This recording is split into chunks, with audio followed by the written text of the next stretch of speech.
एक black Mercedes तेज़ी से गांव की हदूद की तरफ बढ़ रही थी। ऊंची नीची पथरीली सड़क पहाड़ों को चीर कर बनाई गई थी। हर 2 किलोमीटर के बाद ढलवान आ जाती।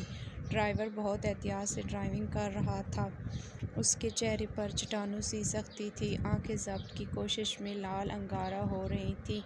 ब्लैक कलर के कमीज शलवार में मलबूस, पाँव में पेशावरी चप्पल पहने एक कलाई में कीमती रेस्टोरा जबकि दूसरी कलाई में ब्लैक कलर का एक धागा बांध रखा था। धूप की तमाज़त की वजह से उसकी रंगत दमक रही थी। गाड़ी में एसी के बावजूद उसकी पेशानी पसीने से अर्क-आलूद थी। वो गांव की हदूद में दाखिल हुआ तो गांव में बने छोटे बड़े घरों के दरमियान में मौजूद सुर्ख ईंटों वाली देवकामत हवेली मौजूद थी। दूर से ही उसे बहुत से लोग हवेली के बाहर जमा दिखाई दिए। जिस वक्त उसकी गाड़ी वहां पहुंची, लोगों ने एक साइड पर होकर गाड़ी को रास्ता दिया और गाड़ी हवेली के अंदर दाखिल हो गई। जिस वक्त वो गाड़ी से उतर कर हवेली के अंदर दाखिल हुआ, वहां एक कोहराम बरपा था। उसके अजीम बाप की मैयत के पास बैठी उसकी माँ और बहनें बैन डाल रही थी। उसे देखकर उसकी माँ भागकर उस तक पहुंची और उसके गले लग गई और रोती बिलखती माँ और बहनों को देखकर भी उसकी आंखों में से एक आंसू भी न टपका।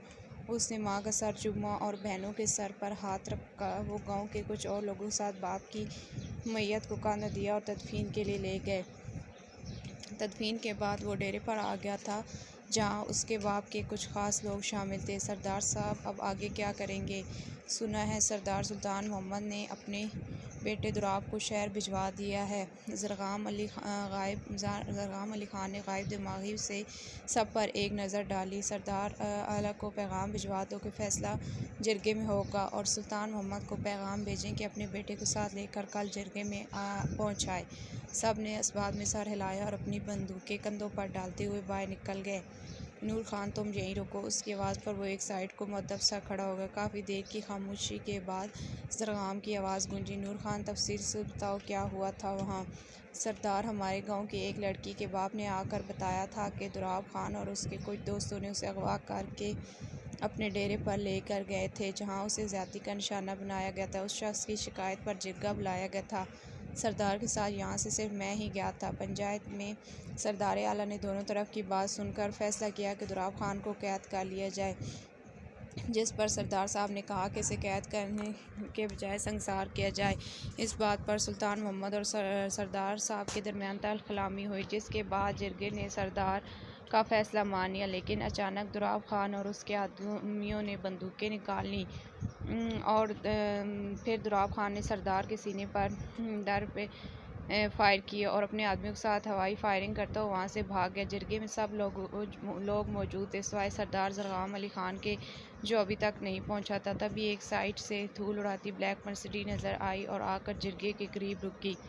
गाड़ी में से वाइट कलर कमीज शलवार में मलबूस, पाँव में चप्पल से सरदार ज़रग़ाम अली ख़ान उतरा। इलाके की कई लड़कियाँ उस पर मरती थीं, लेकिन वो किसी की तरफ आंख उठाकर भी नहीं देखता था। वो सरदार आला सलमान पाशा के करीब रखी चेयर पर बैठ गया। उसने अपने सामने बैठे मजमे पर एक नज़र डाली और फिर उसकी नज़र सुल्तान मोहम्मद के बगल में खड़ी ज़ैनब सुल्तान पर टिक गई, जो बेनियाज सी अपनी कलाई में बंदी वाच को खोल और बंद कर रही थी। सरदार ज़रग़ाम अली ख़ान, ये अब आपका फ़ैसला हो गया कि आप अपने बाप के कातिल के क्या फ़ैसला करते हैं? सरदार आला सलमान पाशा की आवाज़ पर सरदार ज़रग़ाम अली ख़ान ने अपने सामने सर झुकाए खड़े दुराब सुल्तान पर एक नज़र दौड़ाई और फिर सरदार आला की तरफ देखा। मैं खून बहा चाहता हूँ और खून बहा में ज़ैनब सुल्तान चाहिए। सर पर स्कार्फ़ बांधे, आंखों में आंसू लिए ज़ैनब सुल्तान ने ज़रग़ाम अली ख़ान की तरफ देखा, जिसके चेहरे पर पथरीले तसरात थे। उसने नफ़ी में सर हिलाया, लेकिन इससे पहले सुल्तान मोहम्मद खड़े हो गए। मुझे मंजूर है। और ज़ैनब सुल्तान गंसी उन दो मर्दों को देख रही थी, एक जो रिश्ते में उसका बाप लगता था और दूसरा ज़रग़ाम अली ख़ान, जो आज नफ़रत के रिश्ते को मज़ीद मजबूत कर रहा था। उसने अपनी माँ की तरफ देखा और उसने भी बेटे की मोहब्बत में नज़रें फेर लीं और फिर एक उम्मीद से उसकी नज़र ज़रग़ाम अली ख़ान पर टिक गई, जिसने आंसू लबरेज़ उसकी आंखों में देखा और फिर कुछ कहने के लव्वा किए, लेकिन कुछ सोचकर होंठ भींच लिए और ज़ैनब सुल्तान की आखिरी उम्मीद भी दम तोड़ गई। मैं चाहता हूँ अभी इस जिरगे में हमारा निकाह हो। उसकी बात पर सुल्तान मोहम्मद थोड़ा तसब्सब का शिकार नज़र आया, लेकिन वो ज़ुबान दे चुका था आनन फानन वहाँ मौलवी साहब को बुलाएगा और ज़ैनब सुल्तान को भाई की जान के एवज़ बेच दिया गया। वो ज़ैनब सुल्तान से ज़ैनब ज़रग़ाम अली ख़ान बन गई। निकाह होते ही ज़रग़ाम अली ख़ान ने अपनी जगह से खड़ा हो गया और एक नज़र ज़ैनब सुल्तान पर डालकर वो दुराब ख़ान के बराबर आकर खड़ा हो गया। और फिर वो हुआ जो किसी ने सोचा भी नहीं था। सब ने बस दुराब ख़ान को नीचे गिरते देखा। सब की नज़र ज़रग़ाम अली ख़ान के हाथ में मौजूद पिस्टल पर थी, जिसमें से 6 फायर हुए थे और उसने 6 की 6 गोलियां दुराब ख़ान के सीने में उतार दी थी। सब शिश्तर से खड़े हो गए। सुल्तान मोहम्मद तेज़ ज़रग़ाम अली ख़ान की तरफ बढ़ा और उसे गिरबान से पकड़ना चाहा, लेकिन ज़रग़ाम अली ख़ान ने बीच में उसके हाथ पकड़ लिए। सुल्तान मोहम्मद ख़ान ने उसने चबा चबा कर लफ्ज़ अदा किए, मैं सरदार ज़रग़ाम अली ख़ान हूँ जो अपने फ़ैसले खुद करते। अपनी बेटी तुमने खून बहा में दी और तुम्हारे बेटे की दूसरी सज़ा अभी बाकी थी, जो मेरे बाप ने और उस जिरगे ने तय की थी। उसके साथ ही वो उसके हाथ को छोड़ता हुआ ज़ैनब सुल्तान पर एक नज़र डालता हुआ वहाँ से निकल गया। ज़ैनब सुल्तान भाई की मैयत पर बैठी आंसू बहाती रह गई। सुल्तान मोहम्मद की हवेली में एक कोहराम बरपा था। उसकी माँ बैंड डाल रही थी। उसका छोटा भाई माँ और बहन को आंसू बहाते देख रहा था।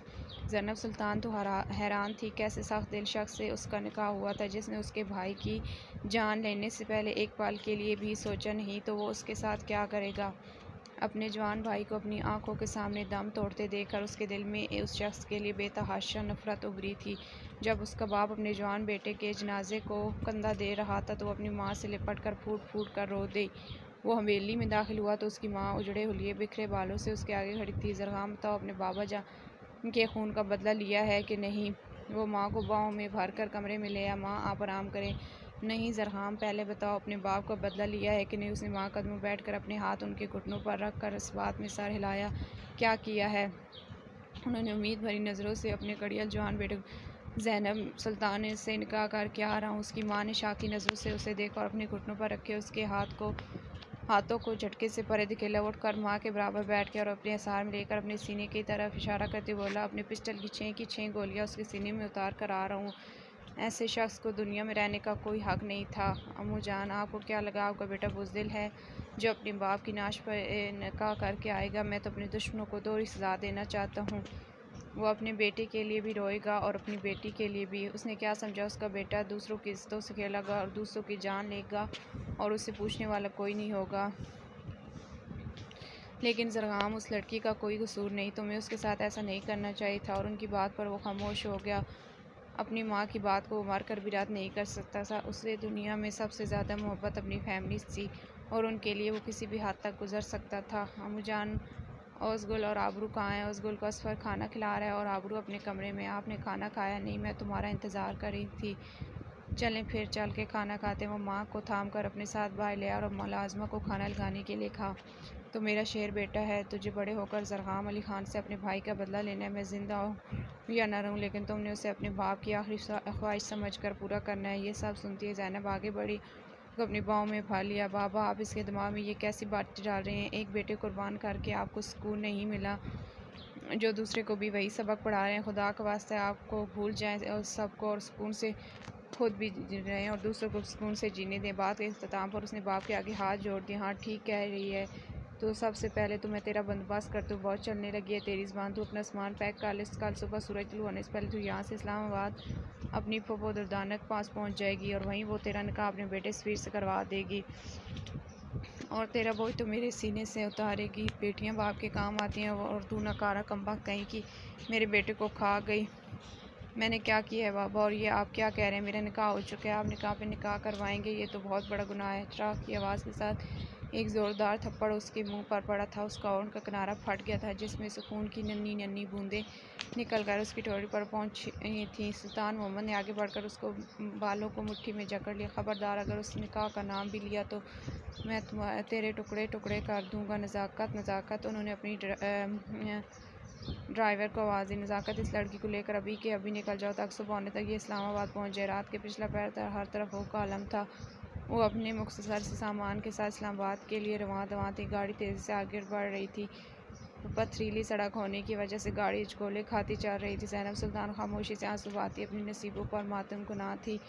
वो अपने ख्यालों से उस वक्त निकली जब एक और गाड़ी की हेडलाइट उसकी आंखों पर पड़ी और ड्राइवर ने गाड़ी को एक झटके से रोक दी। कौन है नज़ाकत? बीबी जी ज़रगाम अली ख़ान। और ड्राइवर की बात पर वो पूरी जान से काम गई। तभी ज़ैनब ने उसे अपनी गाड़ी से निकलकर अपनी गाड़ी की तरफ बढ़ते देखा। उसने खौफ से आंखें बंद कर ली। दरवाज़ा खुलने की आवाज़ पर उसने मुड़कर देखा तो अपनी छा जाने वाली शख्सियत के सामने खड़ा नज़ाकत इसे कहाँ लेकर जा रहे? इस्लामाबाद। ओके, अच्छी बात है। ज़ैनब ने उसे कोट की जेब सब कुछ निकाला। अगले लम्हे उसने एक कार्ड उसकी तरफ बढ़ाया था। अगर कभी ज़रूरत पड़े तो ये मेरा कॉन्टैक्ट नंबर है। ज़ैनब ने हाथ नहीं बढ़ाया। मैं तुम्हारी मदद लेने से बेहतर मरना चाहूँगी। जब तक मैं ज़िंदा हूँ तुम्हें भी जीना पड़ेगा ज़ैनब सुल्तान। और हाँ, मैं जानता हूँ ऐसा वक्त आएगा, इसलिए दे रहा हूँ। उसने उसकी मुट्ठी खोलकर उसमें वो कार्ड रखते हुए उसके चेहरे पर एक गहरी नज़र डाली और दरवाज़ा बंद करता हुआ अपनी गाड़ी की तरफ मुड़ गया।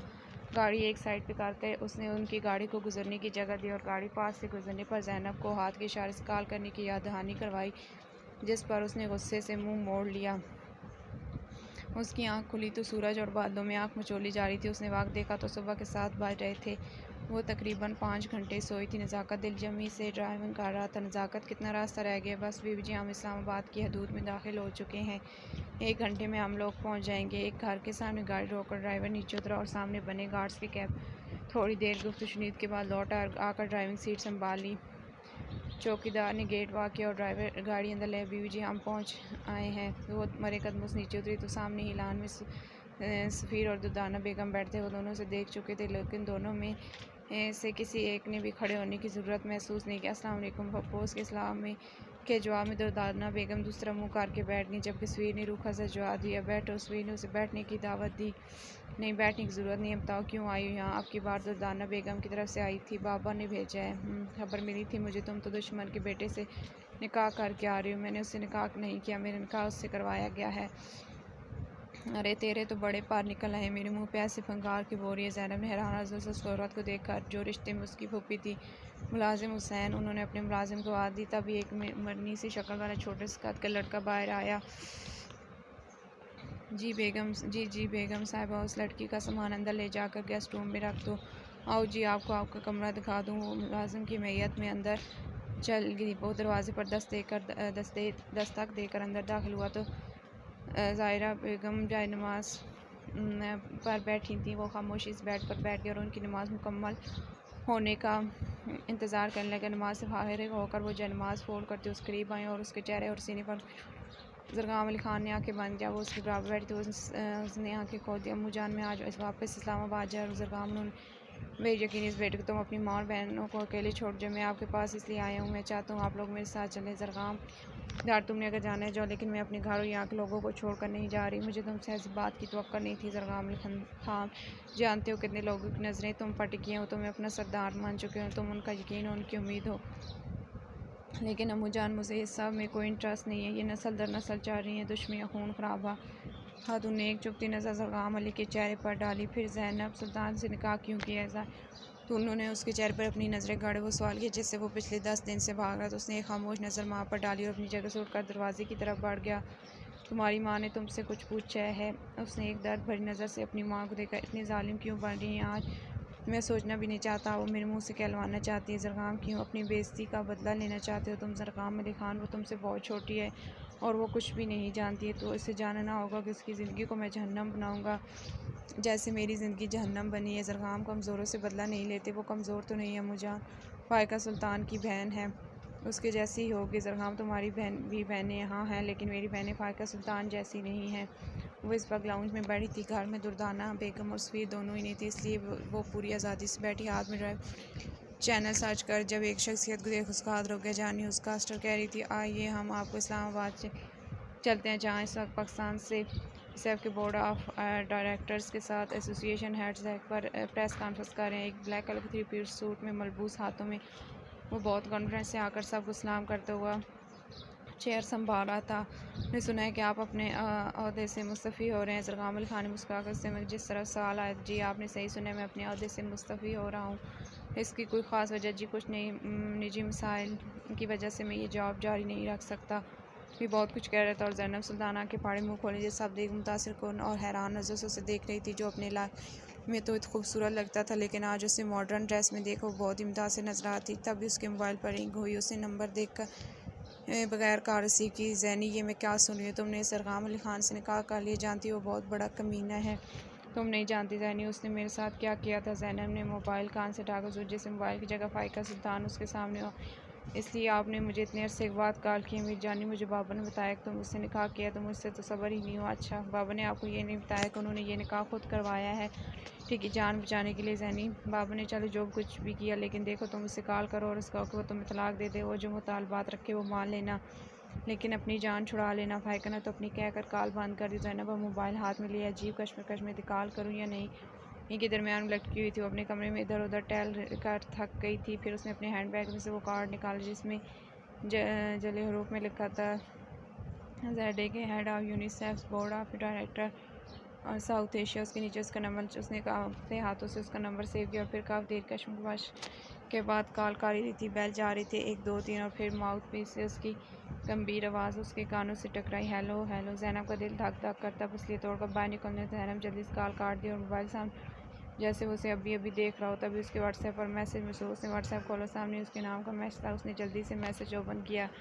ज़ैनब मैं अभी मसरूफ़ रात को कॉल करता हूँ। ज़ैनब सुल्तान को गेंग से अपनी जगह पर बैठती चलेगी। क्या उसके पास मेरा नंबर पहले से उसे इस शख्स से खौफ महसूस और फ़ाइका की बातें सच लगी। उसने इससे बात ना करने का तैयार किया और चादर तान कर सोने की कोशिश करने लगी। हाँ, मलिक खान का आज ऑफिस में आखिरी दिन होने की वजह से काफ़ी देर हो गई थी। उठने से पहले अचानक उसे ख्याल आया आज उसे ज़ैनब ने कॉल की थी और उसे काम ज़्यादा। ज़ैनब को कॉल मिलाती हुआ ऑफिस से निकला। दूसरी तरफ बेल जा लेकिन कॉल रिसीव नहीं हुई। उसने देखा रात के 12 हो रहे थे। उसने सोचा वो सो चुकी होगी तो कॉल डिस्कनेक्ट करके पॉकेट में रख लिया। वो गाड़ी का लॉक हो रहा था जिस वक्त उसके मोबाइल में रिंग हुई। गैर कॉल रसी की दूसरे की आवाज़ सुनकर चेहरे पर पथरीले असरात मान क्यों कॉल किया बोला तो उसकी आवाज़ में चट्टानों सख्त तुमने मेरी बहन से निकाह किया है क्योंकि बाज़ इंसान हो तुम। फ़ाइका तिल मिला कर बोली हाँ हूँ और ये सब मैंने आपसे ही सीखा है मिस फ़ाइका सुल्तान साहिबा। आपकी बार वो बोला तो उसकी आवाज़ जो खेल तुम खेल रहे हो उसमें हार जाओगे, तलाक दे दो ज़ैनब को। अच्छा, कभी खेल तो अभी शुरू हुआ है, आगे आगे देखो होता है क्या। ज़रग़ाम अली ख़ान भूल जाओ सब जो हुआ था, आप फिक्र ना करें। वो सितैश लारा वो मेरी बहन है सैटरडे के, वो अब मेरी बीवी भी है। अच्छा ठीक है, फिर अब मुलाकात कोर्ट में होगी, हम खुला के लिए कोर्ट जाएंगे। मैं एक बार फिर तुम्हारी इज़्ज़त की धज्जियाँ उड़ाऊँगी। रखोगे किससे पंगा लिया तुमने। Okay, best of luck Mrs Faika Sultan. Zainab की आंख सुबह के 4 बजे खुली। उसने वक्त देखने के लिए मोबाइल उठाया। सामने ज़रग़ाम की मिस कॉल देखकर उठ कर बैठ गई। उसका नंबर डायल किया। वो 2-3 बहस के बाद कॉल उठा ली। ज़रग़ाम अली ख़ान की खुमार आलूद उसके के कानों से टकराई। हेलो की आवाज़ सुनती ज़ैनब जल्दी से कांपते होंठों से अपनी बात नहीं, मुझे आप तलाक चाहिए, मुझे आप जैसे शख्स से शदीद नफरत है। आपके लिए अच्छा होगा कि आप मेरी जान छोड़ दें। आप हैं कौन? जवाब जो सवाल किया वो सुनकर वो थोड़ी देर के लिए खामोश हो गई। आपने कितनी लड़कियों से शादी कर रखी है? मैं ज़ना सुल्तान हूँ। वो लंबा खींचा गया। जी क्या? कुछ नहीं, आपने मुझे इस वक्त ये बताने के लिए कॉल किया कि मैं आपका पीछा जोड़ दूँ। अगर मैं ना कर दूँ तो फिर आप क्या करेंगी? लड़ने की समझ नहीं आ रही थी क्या क्या। ज़ैनब ज़रग़ाम अली ख़ान में आपने आपको पूरे एक गाँव के सामने अपनाया। अब आप मेरी मलकियत हैं। मैं जब चाहूँ आपको अपने घर ला सकता हूँ, लेकिन मैं आपको वक्त देना चाहता हूँ। आपके भाई ने जो किया उसकी सज़ा तो आपको भी मिलेगी। जी, और बहन के किए की भी सॉरी जवाब। जबकि दूसरी तरफ खामोशी छा गई। उसे उम्मीद नहीं थी वो कुछ जानती होगी। जी हाँ, उसकी भी उसकी असर आवाज़ ज़ैनब खान से टकराई और साथ ही उसके साथ कॉल काट दी गई थी। ज़ैनब उससे मोबाइल दूर फेंके लेकिन एहतियात से साथ के मोबाइल को कोई नुकसान न पहुँचे क्योंकि वो जानती थी अगर ये मोबाइल ख़राब हो गया तो उसे नया मोबाइल किसी ने नहीं ला कर देना था। ये एक प्राइवेट अस्पताल की सर्जिकल वार्ड थी जहाँ इस वक्त उसके सामने एक जिंदा लाश मौजूद। वो धीरे से चलता उसके बेड के करीब रखे बेंच पर बैठ गया और बहुत सी नलकियों में अपने हाथों में लिए। जानती हैं मेरा निकाह हो चुका है, मैंने शादी कर ली, लेकिन आप तो थी ही नहीं मेरी शादी पे। आप कितना सोती हैं, आपकी ये नींद पूरा होने का नाम ही नहीं ले रही। सालों हो गए हैं मुझे आपके जागने का इंतज़ार करते हुए। आपको मुझसे बिल्कुल भी मोहब्बत नहीं है। एक बार तो उठ जाती। सामने लेटे वजूद की आंखों से आंसू निकल कर उनके कान की तरफ भागने लगे जिसने अपने पोरों पर चुन लिया। मैं जानता हूँ आप आंसू से मुझे ब्लैकमेल कर देती हैं लेकिन उठती नहीं है। उसने उसकी पेशानी का बोस लिया और बैरूनी दरवाजे की तरफ मुड़ गया।